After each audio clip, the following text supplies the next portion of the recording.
सतगुरुदेव की जय। सत साहिब साथियों, आपके अपने ही चैनल इस भक्ति ज्ञान चर्चा में आपका स्वागत है। और मैं राजेंद्र, जिला चित्तौड़गढ़ से आपका साथी। पिछले वीडियो में हमने जो कुछ ग्रंथ बताए थे, हमारे पवित्र वेद श्रीमद् भगवत गीता और श्रीमद् देवी भागवत और कुछ अन्य किताबें थी जो धार्मिक हमारी पुस्तकें हैं, तो उनमें मैंने आपसे आगे चर्चा के लिए कहा था। तो इस श्रृंखला में आज हम शुरुआत में श्रीमद् देवी भागवत सचित्र मोटा टाइप केवल हिंदी, गीता प्रेस गोरखपुर से प्रकाशित, इनके संबंध में आज चर्चा करेंगे, तो बने रहिए हमारे साथ। तो साथियों, ये हमारी संक्षिप्त श्रीमद् देवी भागवत सचित्र मोटा टाइप केवल हिंदी और गीता प्रेस गोरखपुर से प्रकाशित है।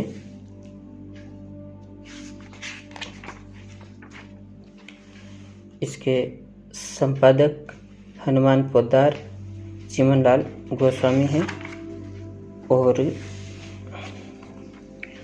प्रकाशक एवं मुद्रक गीता प्रेस गोरखपुर, गोविंद भवन कार्यालय, कोलकाता का संस्थान ये है।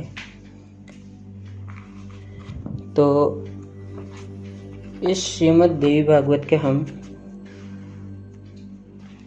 तीसरे स्कंद में जो है इस विषय पे देखेंगे। जन्मेजय का श्री व्यास जी से प्रधान देवता तथा ब्रह्मांड की उत्पत्ति एवं स्वरूप के संबंध में प्रश्न। तो क्या है साथियों कि यहाँ पे जो राजा जन्मेजय है वे कुरुवंश के शासक थे, तो उन्होंने व्यास जी से जो है प्रधान देवताओं और ब्रह्मांड की उत्पत्ति के संबंध में पूछा था। तो यहाँ व्यास जी जो है वो पहले तो कुछ साधारण जो कि लोक वेदों के अनुसार जिन संबंध में बताया जाता है वो बता रहे हैं। फिर उसके बाद में उनके और स्पष्ट पूछने पर व्यास जी ने जो है नारद जी से जो इस संबंध में पूछा था वो अपना ज्ञान यहाँ पे बता रहे हैं। तो व्यास जी नारद जी से अपनी वार्ता को बता रहे हैं। इसमें नारद जी कह रहे हैं, व्यास जी, प्राचीन समय की बात है, यही संदेह मेरे मन में भी उत्पन्न हो गया था। तब मैं अपने पिता अमित तेजस्वी ब्रह्मा जी के स्थान पर गया और उनसे इस समय जिस विषय में तुम मुझसे पूछ रहे हो उसी विषय में मैंने पूछा। मैंने कहा, पिताजी, यह संपूर्ण ब्रह्मांड कहाँ से उत्पन्न हुआ है? विभो, आपने सम्यक प्रकार से इसकी रचना की है, अथवा विष्णु इस विश्व के रचयिता है या शंकर ने इसकी सृष्टि की है? तो इस तरीके से जो नारद जी ने पूछा, तो यहाँ पर ब्रह्मा जी जो है इसका प्रत्युत्तर में कह रहे हैं। ब्रह्मा जी ने कहा, बेटा, पूर्व काल में सर्वत्र जल ही जल था। स्थावर जंगम जितने प्राणी हैं इनमें से कोई भी नहीं थे। तब कमल से मेरी उत्पत्ति हुई। तो ब्रह्मा जी ने सबसे पहले तो अपनी उत्पत्ति के संबंध में कहा कि बिल्कुल प्रारंभ में जब इनका जन्म हुआ था वहाँ से इन्होंने अपनी बात को शुरू किया है। उसके बाद में कह रहे हैं, कमल पर बैठे ही 1000 वर्ष तक मैं तप करता रहा। उसी समय मधु और केटब नाम के 2 भयंकर दानव सामने आ गए। मैं उनसे भयभीत हो उठा। तब कमल का डंठल पकड़कर मैं जल में उतरा। तो जल में उतरे तो फिर क्या है, ऐसे शेषशायी भगवान विष्णु का मुझे दर्शन हुआ। तो ये जब मधु केटब दानव जो आए थे उनसे डर के और ये जब जल में उतरे थे तो इनको भगवान विष्णु के दर्शन हुए। अब आगे उन्होंने मधु और केटब के साथ 5000 वर्षों तक बड़ी घमासान लड़ाई की, तब वे दैत्य मरे। तो भगवान विष्णु ने इनके साथ युद्ध किया था, दोनों दानवों के साथ, और फिर वे दैत्य मरे। तो अब इसके बाद में अब वहाँ मैं और भगवान विष्णु दो थे, वहीं रुद्र भी प्रकट हो गए। भगवान शंकर के लिए कह रहे हैं, हम तीनों को भगवती आज्ञा शक्ति के दर्शन हुए। तो इन तीनों देवताओं को प्रथम बार यहाँ पर जो है भगवती जगत जननी आदि माया माता दुर्गा के दर्शन हुए। अब यहाँ पर देवी इनको आदेश दे रहे। देवी ने कहा, ब्रह्मा विष्णु और महेश्वर, तुम भली भांति सावधान होकर अपने अपने कार्य में संलग्न हो जाओ। सृष्टि, स्थिति और संहार ये तुम्हारे कार्य हैं। तो यहाँ पर है कि आदि माया ने इन देवताओं को इनके अलग अलग कार्यों का इनमें जो है विभाजन किया और इनको इसके लिए आदेशित किया है। अब इसके बाद में जो है जो विषय कुछ रहेगा ब्रह्मलोक के संबंध में, उसमें हम आगे बात करेंगे। तो अब उन आदि माया को जब देखा तो तीनों देव उनके विषय में अनभिज्ञ थे एक बार तो फिर उसके बाद में विष्णु जी को इस संबंध में चेतना हुई और उन्होंने दोनों ब्रह्मा जी और शंकर भगवान को कहा, ये आदि शक्ति महामाया सबकी अधिष्ठात्री देवी है, यही संपूर्ण संसार के कारण है, यही वे दिव्यांगना है जिनके प्रलयार्णव में मुझे दर्शन हुए थे, यानी जन्म के समय प्रारंभ में। अब उस समय में बालक रूप में था, मुझे पालने पर ये झूला झूला रही थी। तो इन आदि माया के संबंध में विष्णु जी जो अपने साथी दोनों देवों को बता रहे हैं, इन्हें देखकर मुझे पहले की बात याद आ गई, ये हम सब की जननी है। तो यहाँ पे भगवान विष्णु इस बात को स्वीकार कर रहे हैं और अपने जो साथी प्रधान जो देवता हैं दोनों, इनको भी इस संबंध में बता रहे हैं कि यही जो योग माया है, आदि शक्ति है, ये हम सब की जननी यानी हमारी माता है। अब ये तीनों देवता हैं, जो देवता हैं ये इन माता की स्तुति करते हुए अब जो इनसे बात कर रहे हैं, इसमें आगे देखिए। श्री हरि विष्णु कह रहे हैं, तुम शुद्ध स्वरूपा हो, यह सारा संसार तुम्ही से उद्भासित हो रहा है। मैं, ब्रह्मा और शंकर, हम सभी तुम्हारी कृपा से ही विद्यमान हैं। हमारा आविर्भाव और तिरोभाव हुआ करता है। केवल तुम ही नित्य हो, जगत जननी हो, प्रकृति और सनातनी देवी हो। तो यहाँ पर श्री हरि जो है, जो माता आदिशक्ति की स्तुति करते हुए कह रहे हैं कि ये जो सारा संसार जो भी है वो आप ही से उद्भासित हो रहा है और मैं, ब्रह्मा और शंकर, हम सभी तुम्हारी कृपा से ही विद्यमान है। यानी कि आपके ही आशीर्वाद से हमारी जो वर्तमान स्थिति है या जो हम हैं वो आपकी स्थिति से विद्यमान है। हमारा आविर्भाव और तिरोभाव हुआ करता है। आविर्भाव और तिरोभाव का मतलब एक तरह से जन्म और मृत्यु होती है कि हमारा जन्म मृत्यु होती रहती है या हमारा आना जाना लगा रहता है। केवल तुम ही नित्य हो, यानी कि केवल आप ही स्थायी हो, जगत जननी हो, प्रकृति और सनातनी देवी हो, यानी कि आप ही संपूर्ण हो। यहाँ पे ये देवता जो अपने ज्ञान के अनुसार कह रहे हैं विष्णु जी। अब इसके बाद में जो भगवान शंकर हैं, भगवान शंकर बोले, देवी, यदि महाभाग विष्णु तुम ही से प्रकट हुए हैं तो उनके बाद उत्पन्न होने वाले ब्रह्मा भी तुम्हारे ही बालक हुए। फिर मैं तमोगुणी लीला करने वाला शंकर क्या तुम्हारी संतान नहीं हुआ? अर्थात मुझे भी उत्पन्न करने वाली तुम ही हो। तो अब भगवान शंकर जो है इसमें कह रहे हैं कि भाई विष्णु भगवान जो है वे आप ही से प्रकट हुए हैं, उनके बाद जो ब्रह्मा जी हैं वे भी आप ही के बालक हैं। तो मैं तमोगुणी लीला यानी कि मेरा जो गुण है तमोगुण, तो तमोगुणी जो लीला करने वाला मैं जो शंकर हूँ, मैं क्या आपके संतान नहीं हुआ? मतलब हम तीनों की जो अधिष्ठात्री देवी हैं वे आप ही हैं।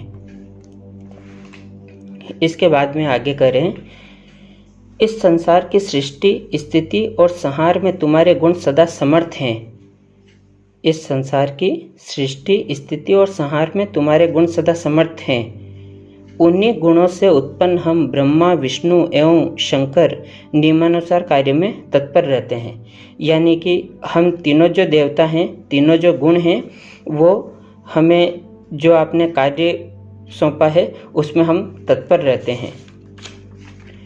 इसके बाद ब्रह्मा जी कह रहे हैं, माता तुम्हारे संपर्क से ही मैं ब्रह्मा सृष्टि करने में, विष्णु पालन करने में और शंकर संहार करने में समर्थ है। यानी कि मैं ब्रह्मा जो सृष्टि करने में सृष्टिकर्ता ब्रह्मा जी है, विष्णु जी पालन करने वाले और शंकर जी जो है संहार करने में कुशल हैं। यहाँ तक इन तीनों देवताओं ने अपनी बात कही। अब जो आदिशक्ति माता है वे विष्णु जी को कह रहे हैं, विष्णु गुणों में जो दूसरे भेद हैं वे तुम्हें बताती हूँ।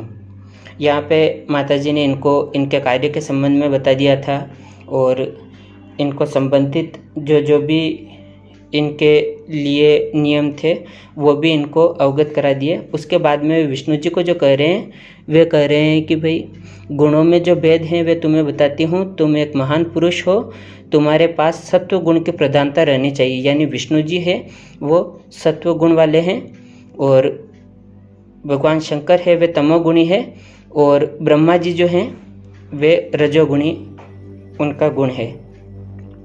अब यहाँ जो आदिशक्ति माता है वो अपने मंत्रों के उच्चारण मंत्र या स्तुति के जो मंत्र हैं उनके संबंध में बता रहे हैं।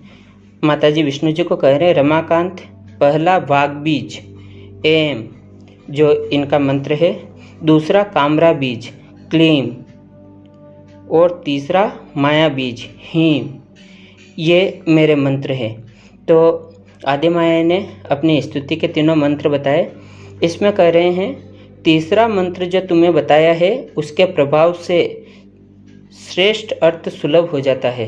यानी कि जो तीसरा जो मंत्र इन्होंने बताया है यहाँ पे हीम वाला, तो ये जो मंत्र है इसकी स्तुति करने से अपने मन इच्छित जो श्रेष्ठ अर्थ जो हमारी साधना होती है या जिस कामना से हम स्तुति करते हैं वो हमारी कामनाएं पूरी हो जाती है। तो यहाँ तक हमें एक बात का पता चला है कि जो भगवान विष्णु जी, ब्रह्मा जी और शंकर जी हैं, ये तीनों जो देवता हैं और ये तीनों के अपने गुण हैं। ब्रह्मा जी जो है रजोगुणी है, विष्णु जी है सतोगुणी है और भगवान शंकर जो है वे तमोगुणी है। और जो ये आदि माया शक्ति जो है इन्होंने अपने संबंध में बताया, अपने मंत्रों के बारे में बताया, तीनों देवताओं को इनके कार्यों का भी जो विभाजन किया है। अब इसके बाद जो है हम कुछ थोड़ा आगे बढ़ के और बात करते हैं। यहाँ पर ब्रह्मा जी कह रहे हैं, वेद कहते हैं एक मेवा द्वितीयम ब्रह्म, एक मेवा द्वितीयम ब्रह्म है, तो क्या वह आत्मस्वरूपा तुम ही हो अथवा कोई और ही पुरुष है? मेरे इस संदेह को दूर करने की कृपा करो। तो अब यहाँ पे क्या था कि ब्रह्मा जी ने जो है माता जी को पूछा कि जो वेदों में कहा गया है एक मेवा द्वितीयम ब्रह्म, इसका मतलब होता है कि जो तीनों काल में है और तीनों काल से परे भी जो है वही एकमात्र ब्रह्म है, या जो तीनों कालों में और हर स्थिति में है और इन से परे है वही एकमात्र ब्रह्म है। तो यहाँ पे कि जब वेद अगर ब्रह्म करें तो आप ही हो माता वो ब्रह्म या वे कोई और हैं? तो यहाँ पे देखिए देवी ने कहा मैं और ब्रह्म एक ही है। अब यहाँ एक समझने की बात है कि जो माता जी है वे कह रहे हैं कि मैं और ब्रह्म एक ही है, तो यानी कि मैं और ब्रह्म, यानी यहाँ पे एक बात पहले पता चल रही है कि ब्रह्म इनसे कुछ अलग है। मुझ में और इन ब्रह्म में कभी किंचित मात्र भी भेद नहीं है। तो अब ये आगे कह रहे हैं कि भाई इनमें भी और मुझ में जो है कोई भेद भी नहीं है, जो वे हैं वही मैं हूँ। वे हैं इसका मतलब कि वो कोई अन्य है, लेकिन वे इन्हीं के अनुसार है, या वे और ये जो है दोनों साथ ही है, या दोनों की शक्ति जुड़ी हुई है, ऐसा कुछ यहाँ पे आभास करा रहे हैं। वही मैं हूँ और जो मैं हूँ वही वे हैं। तो अब ये यहाँ पे हमारे थोड़ा कन्फ्यूज़न जो क्रिएट हो गया है कि हमने तीनों देवताओं के संबंध में तो पढ़ लिया और माता जी और इनकी शक्ति के संबंध में भी पढ़ लिया, लेकिन यहाँ जो ब्रह्म शब्द है, उस ब्रह्म, और हम जैसे सुनते हैं ब्रह्म और ब्रह्मांड, क्योंकि यहाँ पे जब बात हो रही थी शुरू में तो इनसे पूछा था, वो ब्रह्मांड के संबंध में भी पूछा था। तो ब्रह्मांड किनके द्वारा रचित है और उसके स्वरूप के संबंध में, और प्रधान देवताओं के संबंध में, प्रधान देवता और आदि माया के संबंध में हमें जानकारी हो गई। तो अब इसके बाद में हम जो ब्रह्म के बारे में हमारा अगला प्रश्न आ जाता है। तो साथियों, हमने अभी श्रीमद् देवी भागवत के तीसरे स्कंद से जो राजा जन्मेजय का जो है व्यास जी से प्रधान देवता तथा ब्रह्मांड की उत्पत्ति एवं स्वरूप के संबंध में प्रश्न था, उसके संबंध में जो पूरी बात पड़ी, कैसे व्यास जी ने नारद जी से पूछा था, नारद जी ने वापस जगत पिता ब्रह्मा जी से पूछा था कि क्या है उत्पत्ति प्रधान देवता के संबंध में और ब्रह्मांड के संबंध में। तो ब्रह्मा जी ने जो उनके जन्म से शुरुआत से जो पूरी बात थी, जो उनको ज्ञान था, और तीनों देवताओं के संबंध में भी बता दिया। आदि माया, आदि शक्ति के संबंध में, या योग माया जिनको कहते हैं, दुर्गा, अष्टांगी, प्रकृति देवी, सनातनी, तो ये सारे माता दुर्गा के नाम और प्रकार एक तरह से इन्हीं के नाम है और यही है। तो इनके संबंध में हमें जानकारी मिली। अब हम तीनों देवताओं के संबंध में पता चल गया, इनके जन्म मृत्यु के संबंध में भी इन्होंने जो एक्सेप्ट कर रहे हैं वो बात भी हमें पता चल गई। ये तीनों गुण हैं, इनके संबंध में भी बात पता चल गई। आदि माया है, उन्होंने अपने मंत्र भी बता दिए कि ये मेरे मंत्र हैं। देवताओं को इनके कार्यों का विभाजन भी बता दिया। तो यहाँ तक तो हमें बात क्लियर हो गई। अब इसके बाद में जो है ब्रह्म की जब बात आई थी, तो ब्रह्म पे आके माता जी ने जो बातें कही वे कुछ एक तरह से पूरी क्लियर नहीं हुई है। तो इसके संबंध में हम अगले वीडियो में देखेंगे और पूरा ब्रह्म के संबंध में वर्णन करेंगे और उनकी शक्तियों, वे और माता आदिशक्ति एक ही है या दो अलग अलग शक्तियां हैं, और ब्रह्म कौन है, उनकी क्या शक्तियां हैं, ब्रह्मांड का क्या है रहस्य, इस संबंध में अगले वीडियो में जानने के लिए हमारे साथ बने रहें। सत साई।